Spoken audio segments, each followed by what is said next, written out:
little bit. Your head's so big sometimes. When you talking, I meant to tell you that. You look. My brother said, "Why K. Lou look so much bigger than you?" I said, "He's swole now, but good Lord." But I forgot to tell you that. Okay, just back up a little bit if you want to. You know, trying to see. Dang, this thing give you that tight view. I like it. Yo. Yeah, scoot over some, Lakeisha. There you go. Perfect. Welcome to Sideline the Baseline, and I take it to the streets. Take it to the street. Take it to the street. Take it to the street. Pull up. We're trying to tell you to pull up. Pull up. This is the time that it's about you. We want you to call in. Well, not call in. Type in. Comment. Hey, we got enough accounts getting this blasted to, so you guys type in with all your comments, your questions, man. We got the beautiful Miss Lakeisha Williams today, and of course, my homeboy MB, and we are Sideline the Baseline with MB and K. Lou. We gonna kick this thing off talking about Go Trojans. We had those USC Trojans, man, hit the building on Friday, and it was a wonderful experience. It was a wonderful experience. We had a bunch of guys on there, including Pete Carroll, man, and it was just awesome, man, just to see those guys just go back and forth, and you could really see there was a love and really big time relationships going on during there. I mean, to think that Pete Carroll came on and then hung up and then came back on because he had another call he had to take, and then he came back on, and it tripped me out. I was like, dude don't want to quit. He don't want this to end. And then at the end, he even spoke and said, hey, Michael, we got to do this again. We got to somehow do this again. So, hey, we're going to hold you up to that, Coach Carroll. No doubt. Hey, and I just want to add, I mean, you're right, K. Lou. He was like a kid in the candy store. It wasn't another call that he had. He had his podcast show he had to do. Wow. He had a podcast show that him and Steve Kerr do, and it started at 4:00 his time. And he was like, I got to go. And then he ended up coming back. I'm like, what is he doing? I thought he's doing his podcast show, right? Wow. He did not want to leave. Coach was so grateful. And I think what really touched him the most is kind of what we saw the following week, K. Lou, when we had Howard Snellenberg and the 83 championship team. Just to, the Bible say, give honor where honor is due. And just for Coach to hear how those guys was, giving him credit and the thing that they were saying about him, he was so touched, man. He was so touched. I was like, wow, because he texted me afterwards like, Mike, I don't know why y'all do this. I don't know what you got. He said, but man, not that I need it, but I was so grateful what everybody had to say, And like you say, he was like, man, we got to do it again. You can tell, how it was like the woman at the well when she met Jesus and she went and got everybody. He left, right? You remember this, K. Lou? He left, came back, and he had Coach O on the phone. Like, yeah. And Coach the Raging Cajun, Coach Ogeron, baby.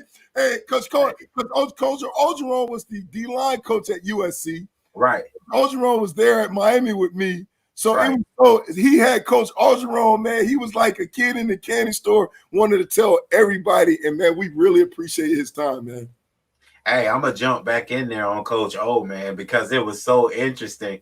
Because remember the guys started chiming in on how Coach O was at USC. Yeah. And then they stopped and they was like, well, Mike, you know how it was. And it was hilarious because you cut in and you were talking. It sounded just like them. So this guy, 30 years ain't changed a little bit. Not a little bit. From days with you to the days with them. And now we hearing him on TV winning big time at LSU sounding the same way. Yeah, you know what? But to his credit, he said he did soften up a little bit. He made the softer. He said, because I had the young Coach O. I had the Coach O that was like a GA. He getting started. I mean, he was like fresh off whatever he was off. He was ready to go, man. And so I had him. So I saw him develop, right? And then now to later on as I go through life, and then now he goes to USC. He took some, I got to say that he took some of the philosophy learned at Miami and he took it to USC as well. And you saw the fruit of that. Because just like how Miami, we had the state of Miami for us recruiting, building a fence around from Orlando down, he did the same thing at USC, man. That was a sleeping giant. He said, we're going to own LA because he was the recruiting coordinator. He was the recruit. So he owned LA, then he owned California.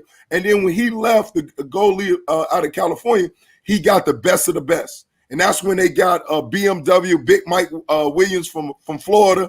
They got Keith Rivers. They start getting like the best of the best. So he don't took it to a whole different level. So we trying to keep him out of Florida when he got right. State of Florida because he was stealing our ballers. But man, he turned that thing around. And you factor in Lane Kiffin, you factor in they had K-Lou and Lakeisha. They had like 7 or 8 coaches part of that staff that became head coaches. Oh yeah, it was incredible. So they had it rolling, man. They had it rolling. Right. They were loaded up there, man. We want to move on from basketball and start our first little chat, man. Kyrie Irving. Kyrie say, man, bump what they doing in Orlando, man. Let's start our own league. And right now, man, players and former players are starting to go back and forth. This thing is, there was a small faction that felt like they weren't being heard when the NBA proposed, finishing the season in Orlando. And that small faction is kind of now rearing its, I don't know if you can say ugly. I don't think it's ugly. It is just a different point of view. And so Kyrie has kind of led that group, and he's basically saying, look, I don't want to play, and I don't want you guys to play because it's going to take the attention and focus off of Black Lives Matter, off of the injustices of African Americans in this country. And, man, he has a point. But I think right now what's starting to occur is you're starting to hear other players and former players chime in. I know that Steven Jackson supported him immediately.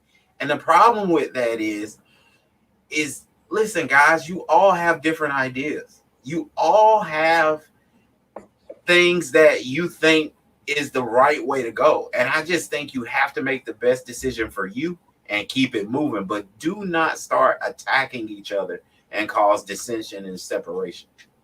Yeah.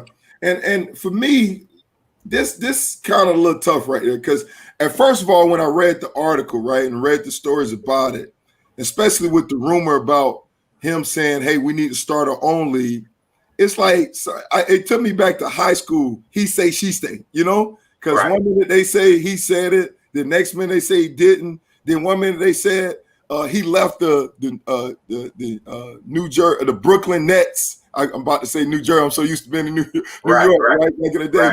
Left the Brooklyn Nets group chat that they had that he left, right? So it's so hard to try to maneuver through that and find out what's real, what's fake news, what's real news. And especially with Kyrie, it just seemed like, I don't know, Caleb, if it's just me, but surrounding him, it's always those side stories. You don't know. I don't know if it's him just being misunderstood, or it's just him that around him is confusion. You don't know what to believe anymore with him. Based on me following Kyrie from afar, that it's always seemed like, oh, was it an issue with LeBron? Why he left Cleveland? Or it's always those side stories. And look here, matter of fact, let me hit part. Lakeisha, you're from Ohio, Akron, Cleveland area. Yes, I am. What you got to watch it? Let me stop and toss it to you. What you got to say about that? Am I right? No, here's the deal. I love that they've stepped up to. They've taken on a leadership role, but I also know that to be powerful and make a powerful movement, you got to have a mixture of folks in your circle. So I don't think only the basketball players are going to get it done, or just the NFL. I think we're going to need ministers, political leaders, all African American, of course, to come together, figure out a plan, and then implement it.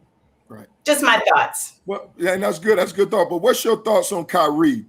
Am I wrong? Is he like that was on the Peanuts, that one guy with the clouds always following him? Is that him? Do you know him at all? Sometimes you may attract confusion. You have to watch the conversations you have, right? And then you monitor the advice that you get. He's on a different level, so you can't always discuss these things with certain friends and things like that. You find leaders, you communicate with them, but I think he does there's some influence there. You know, I think he's being influenced by different conversations, which at this point, there's no need to muddy the water. We need leaders to step up to the plate and come up with a plan. I'm sorry, go ahead, I'll cut you off, Lakeisha. Go ahead, Coach. No, because you said something that stood out. You said he's on a different level, right? Not only athletically, right? But I heard that dude talk. His mindset is on a different level. So I just wonder, is that a lot of times he may be on a different level. He may see something from a different view that is a whole lot different, because even then, like with the basketball, how they was blaming him for the leadership or the dying or the season that they had, because they had high expectation with the Celtics and they failed, right? Yeah. So, but he was trying to stretch them, and he admitted like maybe my leadership wasn't up to par. Maybe I did some things wrong, but so I kind of see that. So now when you said that makes sense, because he may have a different way of thought. But back to this moment here about K-Lou, about is far as starting the league and whatnot. I mean, it's wishful thinking, but you see a lot of people, you look at football, right? Prime example, XFL or AFL, right? Man, a lot of people want to start leagues and they end up in the graveyard. And I think it's just too many barriers to overcome, right, to get that done. I like it in theory, right? I love it in theory, what he's saying. But to me, at this point, you got to take time to build things up. And a lot of stuff that especially on that level, it tend to be on life support, and it end up going in a coma and not making it, you know? So for all that talk, whether he said it or not, just the fact them doing it, no, I don't think they can do it, right? I don't think they can compete against the NBA, right? However, now when you talk about in reference to their voice and their power, like you talking about, Lakeisha, they do a great job of using their power to influence. And I love what they're saying, because it's the people voice. The community is the one that said we're taking this Truman Show to Orlando, right? But the players saying that, yo, man, that's not a reflection of what we want. Right. We need our voice to be heard. And I love Kyrie, right? That he's like, you know what? I'm going to be you guys' voice. I'm going to speak on your behalf. Heard and impactful, right? So, but I think we need more ownership. We need to sit and hire more of the highest positions, you know, I think, so that it's ongoing, so that this issue doesn't come up again. I don't think it's necessary to start their own league. I just don't. I think it's a well-oiled machine. We just don't have the right people in the right places. Yeah, no doubt. Yeah. And what you say, we don't have people in the right places that reflect us, that look like us. Absolutely. Me and K-Lou talked about this. Especially with Juneteenth coming up, right? We have a lack of minority representation at the high level of front office and coaches in all the three major league sports. It's not good. Yeah, totally agree. K-Lou, you got a question up. All right. So this is one of your Mercy Dr. Brethren's Laugh Out Loud. Mercy. From the hood, baby, mercy. Hey man, what's the area code y'all rocking with? Y'all do area codes or what? We do 305, man. What's the area code? 407? Hey, what y'all got? No, we don't do none of that. He said what he needed to say when he put mercy, baby. Mercy. Listen, I love the silent communication. That's awesome. How do you feel about the generation of athletes starting to recognize their role in pushing the line for the struggle? Oh, man. I think that's a beautiful question. I think you've basically told me an easy lob. I'm going to catch this thing and go backwards.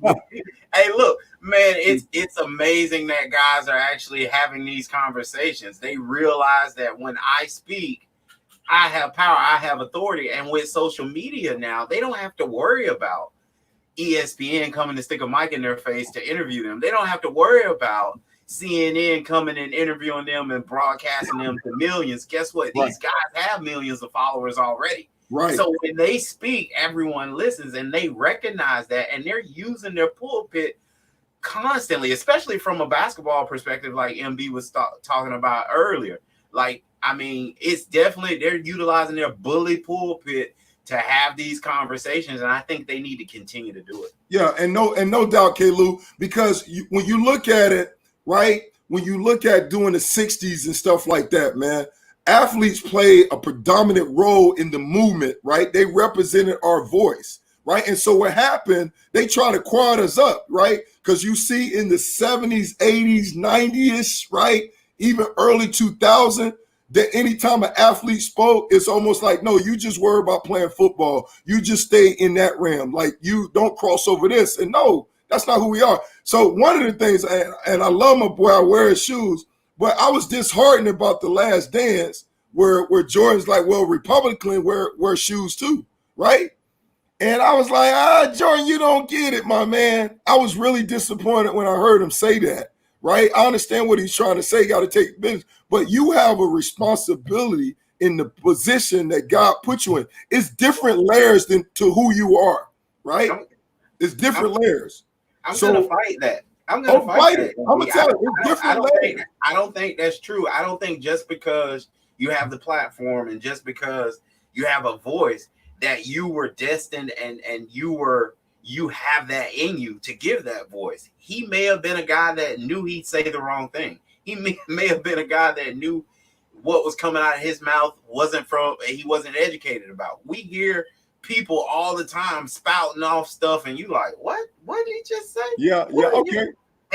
And so you have to respect that, and you got to respect everybody has a different role to play in the movement. What if his role was just to become a billionaire, just to make me think that it could happen?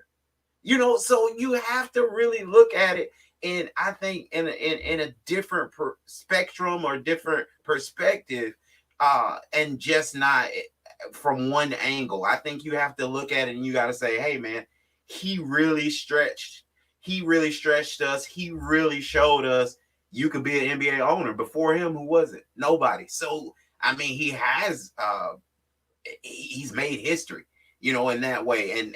And he may be just now getting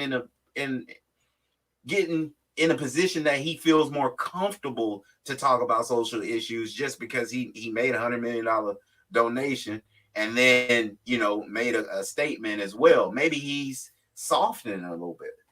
Yeah, and so I hear what you're saying, right? And I totally agree. We all have I totally agree with this part. We all have a role that we play, right? It's a quote I was trying to find on my phone that Muhammad Ali said that was so profound.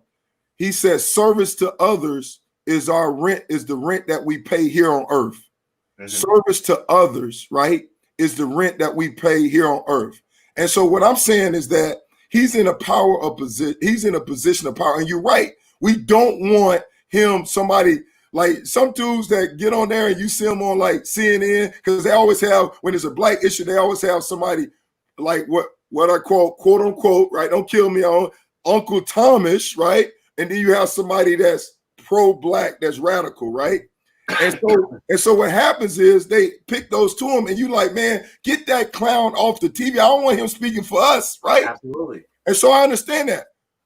But with him, the power influence that he had, hey man, if Rodney King can say, get on air, they pushed him to get on air and say, can we all just get along? He's surrounded by educated people. He could have read a statement, right? His mama could have wrote it, just like she wrote a note when you late for school. Hey, my baby late for school. Here's a note. Write him a note. Have him say these words, right? So it's powerful. That's all he had to do. I'm not saying be on the front line, be on that. I'm saying, man, God placed him in a position where he can have a bigger impact than we have. And to me, he dropped the ball. He didn't take advantage of it, right? But like you said, hey, some people have a belief. Some people, what they believe, they argue about. But some people, when they have a conviction, they'll die for it. And obviously, he didn't have the conviction, and I respect that. Now, moving forward to this question, I love the fact that these athletes nowadays, LeBron James, right? That the NBA crew, when they was in Miami, the way that they did, the way they used their power influence, the way they trying to impact change, man, I take my hat off to them. Because they saying, look, bye, Felicia, I'm telling you, just because I play basketball, you're not keeping me in a box. I'm going to speak my mind, and they making a positive impact. Lakeisha, I think I don't know. It seems like she frozen. I'm gonna read that question. Okay. MB, in your honest opinion, do you feel as if the NFL NBA is ripe for a power struggle between the rich owners and the players? I mean, let's be honest. Sterling wasn't the only one who felt the way he did. Yeah, no doubt. Hey, listen. So do you feel, it's right for a power struggle, right? Because what's happening, right? And you're right, not a lot, he's not the only one. And no, regardless of how you feel about Donald Trump or not, right? Well, it's not a surprise that at least six of the NFL owners gave over $1 million to support Donald Trump in his campaign, right? And so when you listen to what the NFL said or their reaction to what Cap was doing, it was split across the board. You had different people expressing their opinion, and you saw it. Now, because of what happened, and I thank God for honesty, or thank God that those people's death wasn't in vain, now they're more sensitive. And I take my hat to Roger Goodell. He was like, hey, we made a mistake. We owned up to it, but you see Donald Trump still, right? Like, what do you mean you made a mistake? No, he owned up to it, and I respect that. But yeah, it's prime for a power struggle, because look at that video, K-Lou, that those Ezekiel Elliott, Patrick Mahomes, those guys just put together, DeAndre Hopkins, right? Right. And you see the Debo move they made, and they said at the end of the video, we of the NFL, like they ain't get permission to say, they ain't tagged that we of the NFL feels this way. They ain't asked the owners for permission. They Debo'd that thing and said, you know what? Y'all ain't speaking for, we're speaking for ourselves. And that's what I like. They pulled the Kyrie. Kyrie's like, look, the people spoke, and I'm gonna echo what the people say. Those NFL players spoke, and they spoke what the NFL players feel, and it is prime for a power struggle. Lakeisha, you back on with us, honey? I am. I apologize, guys. My internet is like it's kicking me off. It's all good. Look, you came back right in time. Hey, Lakeisha, you gotta stop stealing your. Hey, Lakeisha, you gotta stop stealing your neighbor's Wi-Fi code. I mean, you taught me how. You taught me how to set it up. I just texted you to see if you can come over and fix it. So let me read the question. Well, hey, K-Lou, tell the truth, say the devil. Did y'all steal cable when you was growing up? You know how the line, they had the line. Never did. We didn't steal it. Hey, my mom would have turned us in. Hey, yeah. That sounds like a move my daddy would have made, but my mom would have called the people on us. Hey, we junkies used to steal cable, man. It's still a cable. Man, we had the antenna pole outside. Go ahead. Hey, they still doing it. They still doing it. Yeah. Oh, well, we got the fire stick now, right? Yeah. Oh, that's another thing. I don't have one. Golly, that's tough. Oh, he got 3 of them. Oh, good Lord. Lakeisha, I want to hear your opinions on star high school athletes using their leverage by returning to HBCUs. Ooh. Yes. So I don't know the story. Do you guys know the story? Can you? So here's the deal. I know what he's alluding to, but it hasn't happened yet. Okay. So the closest thing that happened, I think it was Morgan State. A quarterback signed with Morgan State, but he was like a 3-star. So, okay. So that's the closest as they got, and then Mikey Williams, guy that came to prominence playing with LeBron James' son, Bronny. Okay. Man, when you talk about brilliant, that boy brilliant. That boy wrote that thing out with Lil Bronny for about 2-3 years, got all that used Bronny because he knew the camera was gonna be wherever he was. And then everybody was watching, like, I see Bronny, but who is that guy? Right. And it was Mikey, and now Mikey the guy. Mikey, what'd he do? What'd he do, Caleb?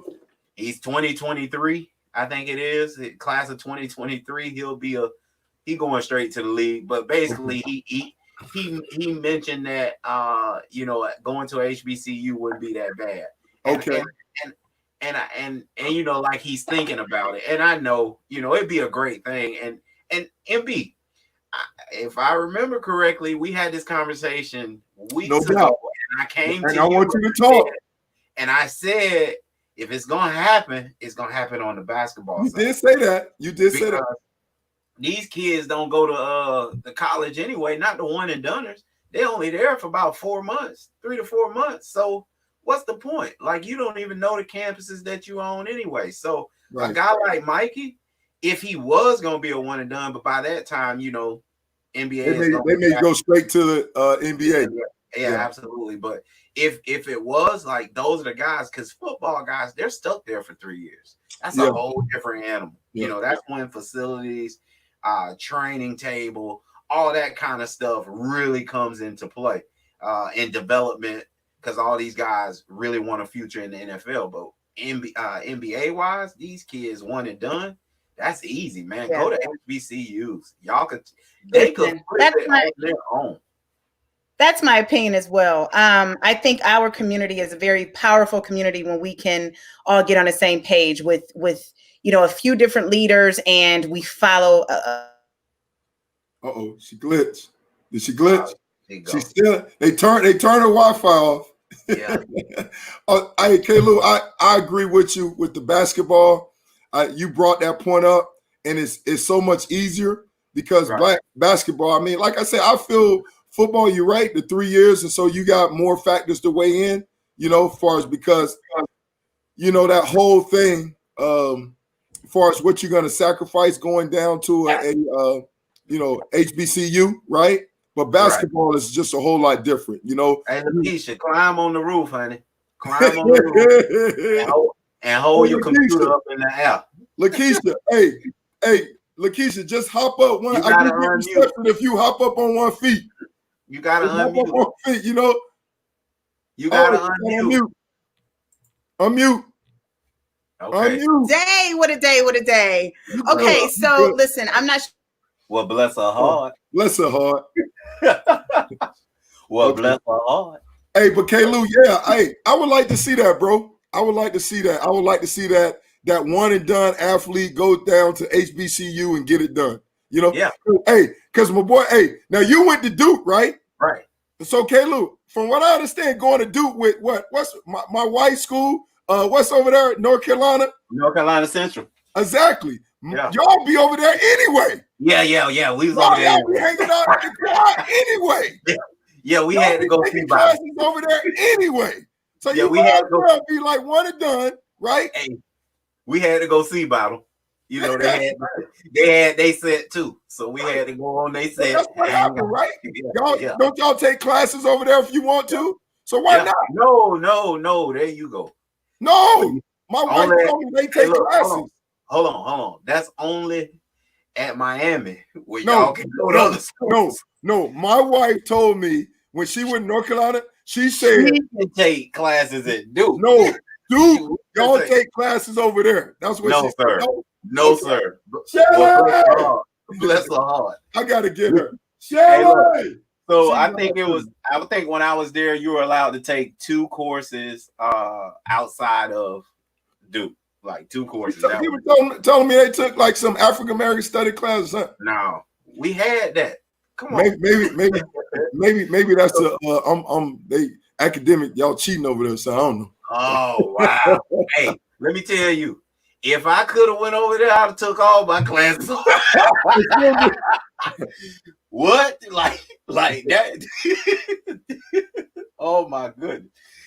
Another question, K. Lewis. You grew up around a community-oriented, good public servant, and your father. How do you feel about seeing the bad ones tarnish some of those good standings in the community amongst the people? So that's man. I'm kind of a little confused by the question a little bit, but I'll try to answer the best I can. You definitely need great role models. My dad actually was a great role model. He was, in the hood, where there's a lot of, absent fathers. My dad, my uncle, Mr. Hargrove, Pastor right behind me, Pastor Oliver. These guys were the community dads. So they kind of held court.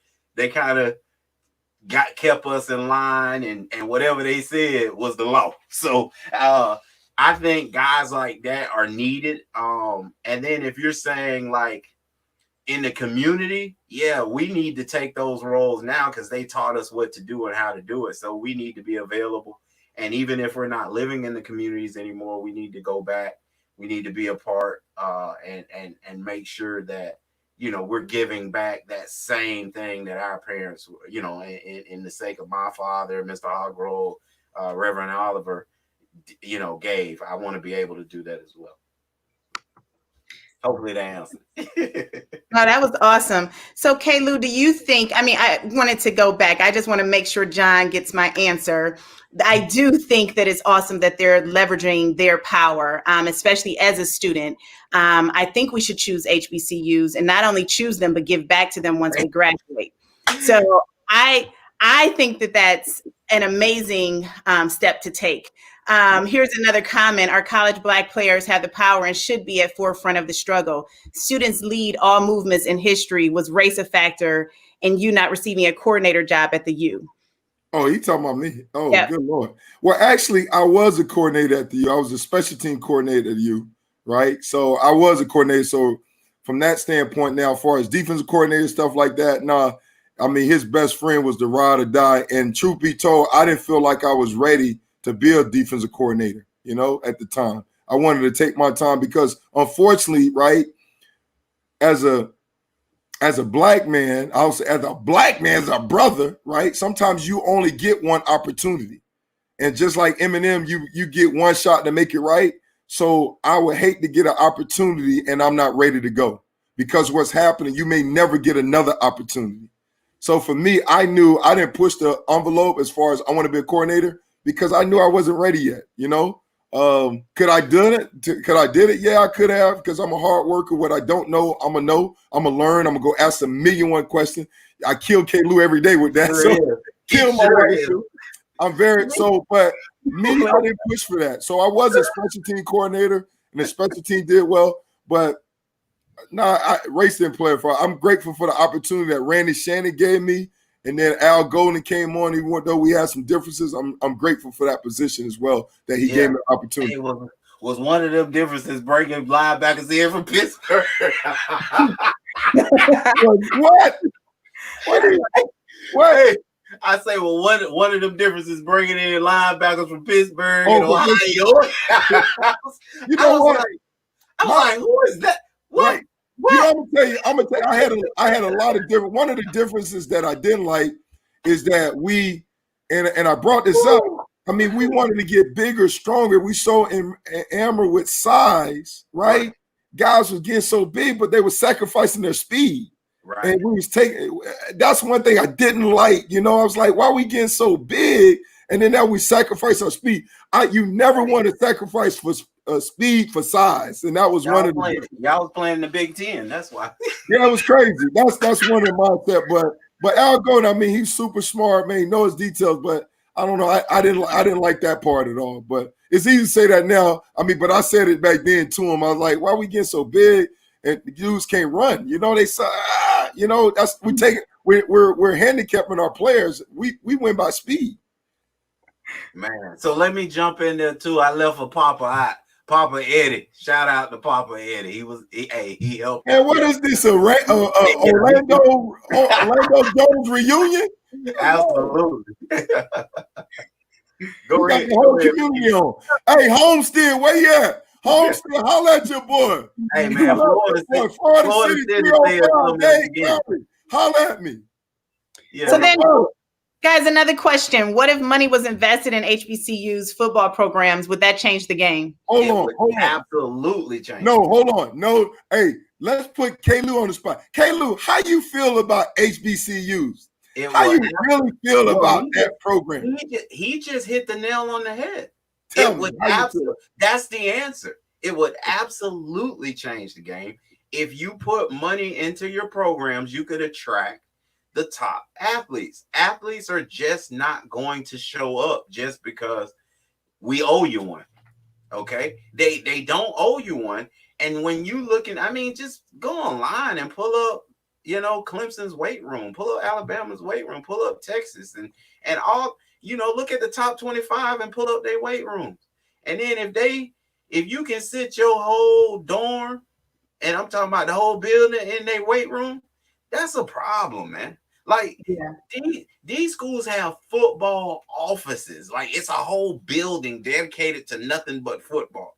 Okay. And when you're putting that kind of investment into it, then that's you're gonna attract the best guys. So that's what's going on. That's all that's going on. Hey, listen, I attest to that, right? My daughter, right? So in my household, my wife and her family went HBCU. I'm PWI, right? So I'm like, okay. So I'm like, let her decide. So I took them on road trips. We went to Howard, man.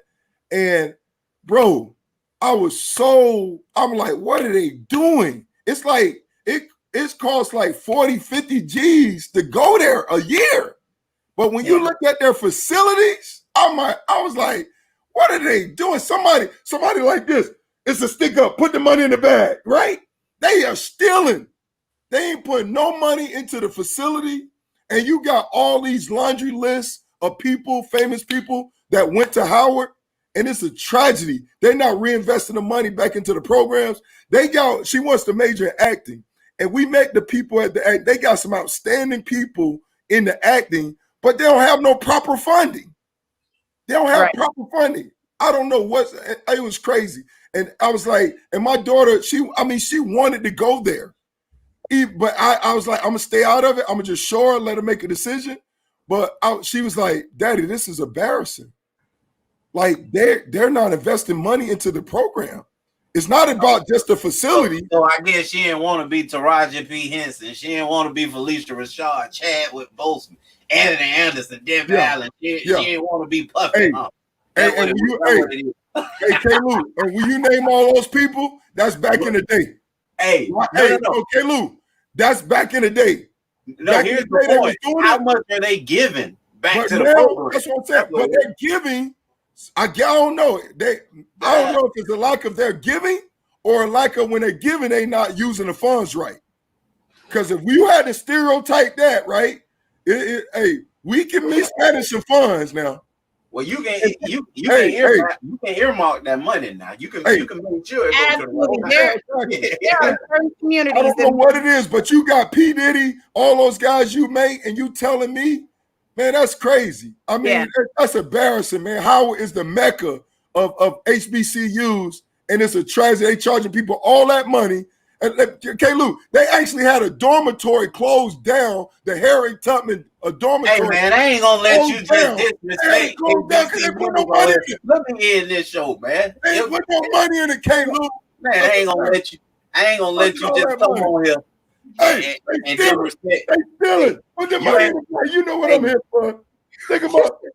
You know what I'm here. You ain't gonna have all my people trying. You are stealing. Hey, I gotta look. Hey, from now on, I gotta look over my shoulders, man, messing with you, man.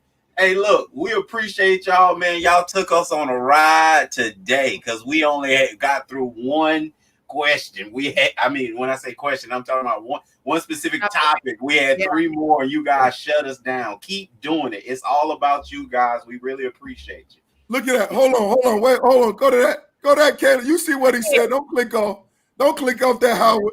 You know the struggles. It takes a community to do it. There's other communities like the Jewish community. They keep $1. That dollar circulates 7 to 12 times, supporting their own businesses and all of that. We need to pull together and get it done. It's everyone's responsibility to support the HBCU. So, hey, listen, Howard taking that money, they playing lottery. They doing something. Hey, look, man, MB, she ended this really well, and then you threw that. Stealing. Hey, stealing. Get that foolishness up out of here, man. I appreciate y'all for coming, man. Sideline, baseline. This is with MB, K-Lou, and our special visitor, Miss Lakeisha with him. We appreciate y'all. We'll holler at y'all next time. All right, we gone. Stealing.